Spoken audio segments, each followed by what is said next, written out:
댓글을 보니까 지난번에 이제 사단법인에 대해서 너무 만만 보고 끝냈다. 좀 이런 댓글이 있더라고요. 사단법인과 관련된 법무사의 업무에는 어떤 것들이 좀 있을까요? 그럼 법무사님 그 민법 법인의 해산 절차는 어떻게 될까요?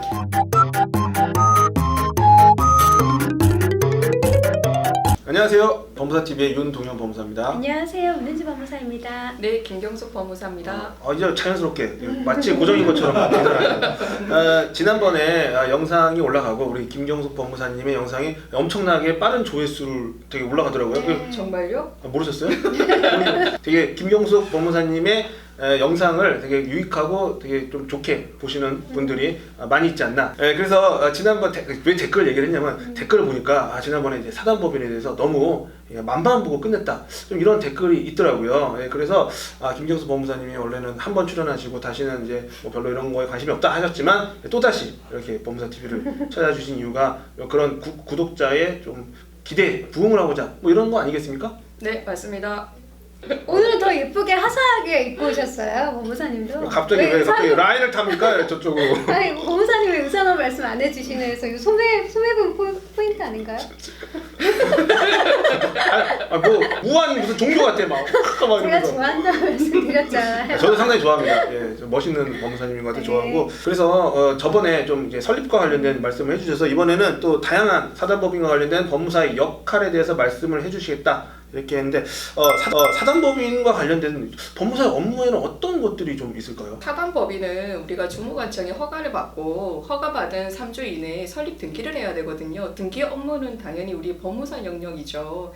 이제 전문적으로 할 수 있는 부분이고 설립 등기가 되고 난 뒤에 우리가 그 주무관청에 이거에 대해서 신고가 들어가거든요. 그러면 그 목적 사항에 따라서 설립 허가 받은 내용대로 목적 사업을 하면 되지만 이게 타인들끼리 구성되어 있는 법인이다 보니까 뭐 재산으로 운영되어 있는 재단도 마찬가지고 자체 안에서 잘 운영을 하다가 뭐 분쟁이 생기거나 아니면 목적 사업에 대해서 좀 더 뭐 추가하거나 아니면 변경할 만한 사유가 있게 되면 정관 변경을 해야 되거든요. 그러면 정관 변경도 우리가 주무관청에 허가를 받아야 되고 또 허가 받은 내용대로 거에 대한 변경 등기를 해야 되기 때문에 법무사가 해야 할 부분은 많을 수밖에 없습니다. 좀 더 부연 설명을 해드리게 되면 우리가 설립 등기는 법무사 영역으로서 진행을 하지만 정관 변경에 해당되는 부분도 마찬가지로 그 설립 허가를 해줬던 주무관청의 허가를 먼저 받아야지 선 허가를 받고 난 뒤에 변경 등기가 되어야 되는데 우리가 회원들로 구성되어 있는 사단법인 같은 경우에는 주주로 구성되어 있는 주식회사와 다르게 회원 수가 많기 때문에 그 의견들이라든지 그런 뜻을 모아서 진행되는 것이 생각보다 그렇게 쉽지가 않아요.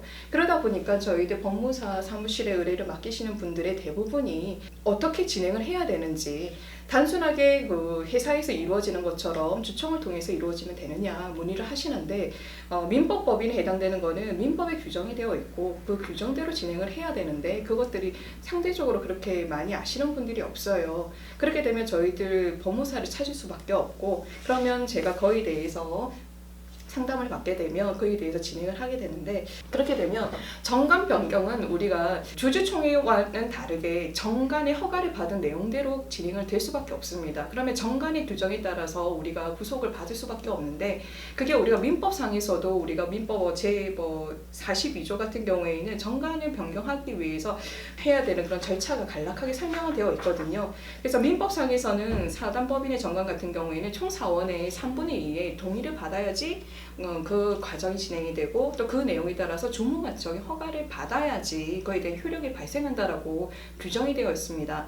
그러면 모든 그 민법법인 즉 사단법인 같은 경우 무조건 총 사원의 3분의 2가 무조건 동의를 해야 되느냐 그런 거에 대해서 문의가 좀 많거든요. 그런데 정관은 선적 자체의 원칙에 따라서 무조건 3분의 2라고 이렇게 규정되어 있는 건 아니에요. 민법상에서도 우리가 정수에 관해서 정관이 다른 규정에 의하면 그 규정에 의한다고 되어 있거든요. 그래서 예를 들어서 그 정관에 회원들의 과반 이상이 뭐 출석하고 출석 과반에 찬성을 한다 하면 그게 먼저 적용이 되기 때문에 그 절차에 따라 진행을 하면 되고 이런 정관 자체를 잘 이해를 잘 못하세요. 그래서 그거에 대해서 저희들이 조언을 해드리고 그에 대한 업무를 진행을 하기 때문에 법무사가 하는 영역은 결코 적은 영역은 아니라고 보입니다. 맞아요. 보시면 이게 정관을 이렇게 좀 해석을 해야 된다고 할까? 그럼요.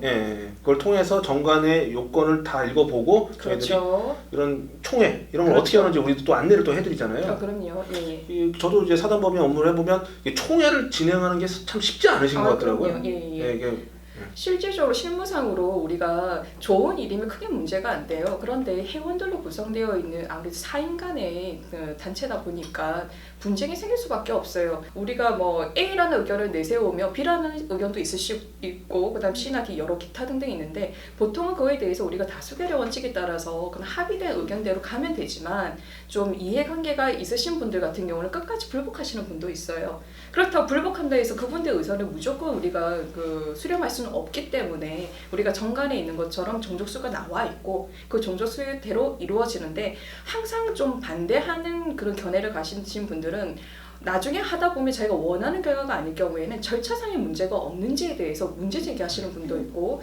그에 대해서 법적으로까지 우리가 진행이 되는 경우도 있습니다. 그럴 경우에는 저희들이 조언해드리기를 항상 정관에 규정되어 있는 절차에 따라서 진행하는 것이 가장 최우선이고 그에 대해서 그 절차상에 크게 문제가 없다 하면 그거대로 허가를 받고 또 이거에 대해서 등기하는데 그게 무리가 없다라고 저희들은 그렇게 말씀을 해드립니다. 저도 간혹 그 사단법의 의뢰를 좀 받긴 하거든요. 예. 그러면 일단 제일 먼저 사업 명부 정관을 꼭 보내주시라고 말씀을 그럼요. 드려요. 네네, 정관을 맞습니다. 먼저 검토를 해야지만 답을 드릴 수 있다고 이렇게 말씀을 드리고 있습니다. 그럼 법무사님 그 민법 법인의 해산 절차는 어떻게 될까요? 네, 우리가 그 주식회사와 같은 상업 등기, 상업 회사 같은 경우에도 해산, 청산, 종결 등기까지 다 그런 절차가 있듯이 민법 법인도 민법의 규정에 따라서 그 절차를 진행을 해야 되고 다만 우리가 그 상업 회사와 다르게 차이를 둔다 하면 민법 같은 경우에는 주무관청의 허가가 먼저 선행이 되어야 돼요. 그러면 우리 실질적으로 분쟁이나 아니면 목적 사업이 수행이 불가하다 아니면 만들어진 구성되어 있는 재산이 하다 보니까 시간이 지나서 뭐 소멸되고 없다 하면 당연히 해산 청산 절차를 진행할 수밖에 없는 상황이 있습니다. 그럴 상황 경우에는 민법에 따라서 또 우리가 정관상의 규정에 따라서 진행을 하면 되는데 해산도 우리가 주무관청의 허가를 받아야 되고 또 청산 종결 등기도 주무관청의 그런 검사 감독 기관에 의해서 진행이 되다 보니까 그 부분에 대해서 좀 어려워하시는 분들이 많습니다. 우리가 주무관청의 설립 허가를 받아서 설립 등기가 됐고 또 조직상의 변경이 있으면 정관 변경도 주무관청의 허가를 받아서 정관 변경도 동반을 했죠. 그러나 목적 사업이 좀 구성될 수 없거나 아니면 달성할 수 없다든지 아니면 우리가 사단법인 같은 경우는 회원 수가 없다든지 아니면 최근에 문제가 되었던 뭐 코로나로 인해서 좀 확산하게 됐던 좀 그 부분에 좀 영향을 많이 파급 효과를 많이 줬던 특정 그런 종교 단체에 의해서 만들어진 사단법인이 위법한 사유가 있기 때문에 무엇보다도 공익에 해하는 그런 경우에는 설립 허가 취소 사유가 될 수 있거든요. 그런 사유들이 되게 되면 우리는 해산 사유가 되기 때문에 해산 등기를 할 수밖에 없고 해산 등기를 했다 하면 당연히 주무관청에는 해산 등기가 되고 3주 이내에 당연히 여기 해산에 대한 신고가 들어가야 됩니다. 그러면 우리가 여기에서 그러면 법인이 구성이 된다 하면 거기에 따른 제일 처음에 허가를 받았을 때 재산도 어느 정도 재산이 구성이 되어 있기 때문에 그 법인이 운영이 됐듯이 그런 잔여 재산에 대한 처분 절차도 필요하거든요. 그런 거에 대해서도 잔여 재산 처분에 대해서도 주무관청의 허가를 받고 그에 대한 수리 결정을 받고 그리고 난 뒤에 잔존 채무라든지 아니면 잔여 재산이 처리가 되고 그리고 특정 기간 동안에 해상 공고라든지 뭐 그런 여러 가지 절차를 거치고 난 뒤에 그다음 청산 종결 등기를 함으로 인해서 그 법인이 마무리 지어지는 겁니다. 사단법인과 관련된 이런 법률 문제는 법무사들이 참 잘 맡아서 도와드릴 수 있는 것 같아요. 저는 저희 할수 있는 전문가죠. 부분입니다. 예, 맞습니다. 할수 예. 있죠. 우리 김경숙 법무사님 또 지난번에 이번에 또 출연해 주셨는데 제가 이제 얘기를 듣다 보니까 한마디가 딱 생각이 났어요. 약간 토크가 시냇물 토크다. 약간 시냇물처럼 졸졸졸 흘러가는 느낌으로 계속 토크를 하셔서 아낌없이. 우리 김경숙 법무사님의 토크는 시냇물 토크다 이렇게 말씀을. 법무사님 집에서 연습을 많이 해오시나요? 아니면 진짜. 즉흥적으로 이렇게 하시나요? 예. 실질적으로 업무를 많이 접하다 보니까 그에 대해서 많이 늘었죠. 하다 보면서 의뢰 사건이 있게 되면 같이 성장하게 되는 거니까요. 지난번에 사단법인의 좀 맛만 봤다 이래서 좀 아쉬운 감이 있어서 좀 전반적인 사단법인의 내용에 대해서 좀 알아봤습니다. 예, 이것으로 마치도록 하겠습니다. 지금까지 국민과 함께하는 법률 전문가 법무사 TV였습니다. 감사합니다.